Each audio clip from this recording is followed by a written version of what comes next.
I saw the bullets on the ground from the shootout between Hamas and police officers.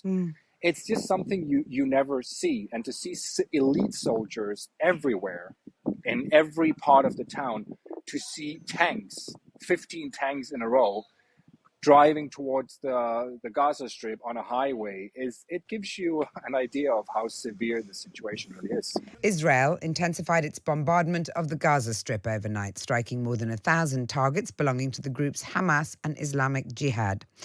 Thick plumes of smoke billowed from the Palestinian enclave 48 hours after Hamas launched a surprise attack on Israel that has so far killed more than 700 Israelis.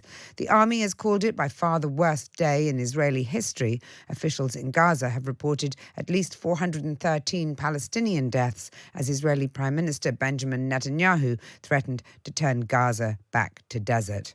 In a moment, we'll talk to Alon Lee Green, National Co-Director of Standing Together, a Jewish-Arab partnership movement in Israel and Palestine. But first, let's speak to Jotam Confino, Middle East correspondent, currently in Tel Aviv. Jotam, welcome back to the programme, though very sad on the back of this news, really.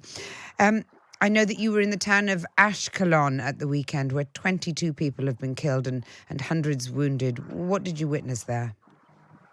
I witnessed what can best be described as a war zone, an absolute, simply mayhem. First of all, you have checkpoints on the way to both Ashkelon and Sderot on the highways, which is very unusual. And this gives you an idea about the severity of the situation.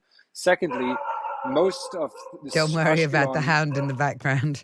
Yeah, I'm on the street now because I have to be able to run for cover in case there are rockets. So that's why I'm here. Secondly, what you see on the streets of Ashkelon and Sderot and other areas near the Gaza border are mainly security forces, elite soldiers, police officers, undercover security officials, and of course ambulances. It's simply a war zone. Very few civilians are out. They've been told to stay indoor, because Israel has struggled with retaking control of all of these areas that were taken by Hamas. It seems as if they have actually gotten most of it under control now, but Hamas members are still roaming, apparently, some places in southern Israel. I've heard it described as Israel's 9/11, but did this action, this terrorist attack from Hamas, come out of an unsuspecting blue sky, as it were? It certainly, surprisingly, I think, to the rest of the world, does seem to have taken Israel by surprise. And of course, you know, you are famously pretty brilliant with your intelligence and security. Absolutely. I think, first of all, nothing ever comes out of the complete blue sky in Israel, because the conflict with the Palestinians is constantly ongoing. But the scope of this attack was absolutely a surprise. It was a massive assault from land, air, and sea, including rockets at the same time that were fired. And this took Israel by surprise. The fact that Israel had no indications about the attack, the fact that it took them hours to even get down to the places where Hamas were keeping Israelis hostage, it shows you exactly how surprised Israel was. And that's why Netanyahu, the prime minister, the general, the chief of the army, the intelligence agencies are now being pounded in the media. They are being criticized harshly by pretty much everyone, because this is, like you said, Israel's 9/11. Someone should have known that Hamas was ready, had the capacity, first of all, but also had the intention to launch such a coordinated attack. And nobody had any idea, apparently. You've also visited Sderot, where residents were killed or kidnapped, as you just mentioned. Many people have been taken hostage and taken to Gaza. The psychological impact of that must be pretty huge.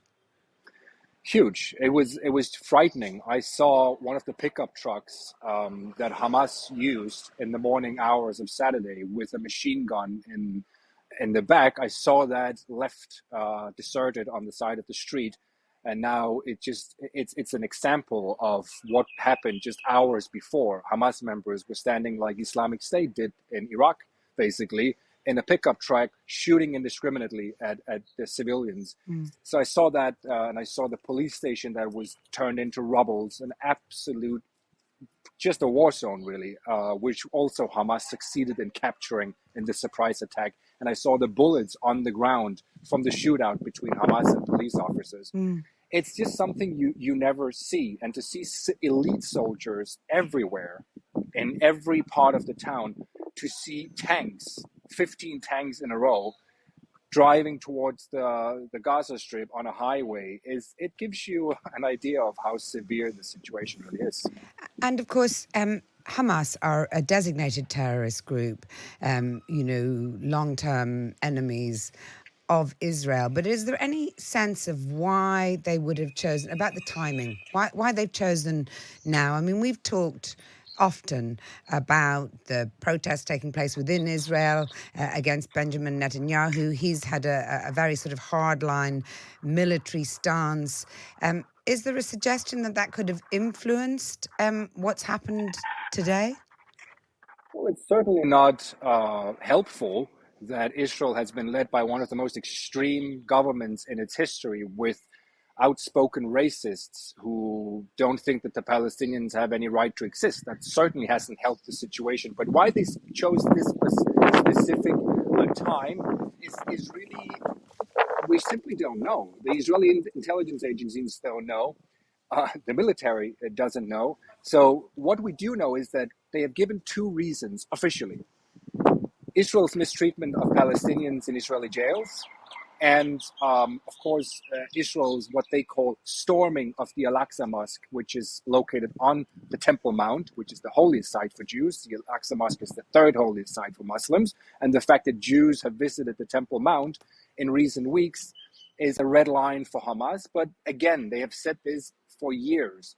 So I don't buy those two explanations. I think it really comes down to what Hamas is, what their raison d'etre is. Hamas is the goal is to eradicate Israel. That is the goal. So I think that is really the reason. And now you have Benjamin Netanyahu's goal of eradicating Gaza, or at least turning it back to desert, in his words. 2 million people in that tiny enclave. What do you think is going to happen next, and how is it playing out in Israel amongst a population who are prepared to overlook some of Netanyahu's other shortcomings because of the fact that he was a strong military leader who I presume they felt would keep them safe from harm? Well, I can tell you what I heard from Israelis, especially in the border communities and the cities that have been affected. Pretty much everyone says the same thing. It's enough. Turn Gaza into rubbles. Get rid of Hamas. We don't care anymore. This was crossing a line that we won't accept. So that is really the opinion of many, many Israelis. So there is a lot of pressure on Netanyahu and his government to launch a ground invasion, because to really get rid of Hamas, you need soldiers on the ground. It's impossible to get rid of Hamas by just launching airstrikes, because they hide underground, they hide in tunnels. So you need to send in soldiers, and that's what everyone is waiting for now, to hear what the government is going to decide. But one last thing, which is super interesting, is that the opposition parties have now simply told Netanyahu, we're ready to join you in a unity government if you get rid of the extremist hardliners in your government, and we can join an emergency unity government. So right now there's actually direct negotiations to establish a new government that can responsibly take care of the situation. And in a word, Jotam, is that likely to happen? Is Netanyahu likely to accept? He has already said that he is interested and he is negotiating. I do think that there is a chance that this will happen. I must admit, astonishingly. Well, that's probably got to be good news in the face of a lot of bad news. Jotam Confino, always good to talk to you. Thank you very much for giving us that comprehensive view of what's happening there at the moment. That is Jotam Confino, Middle East correspondent in Tel Aviv.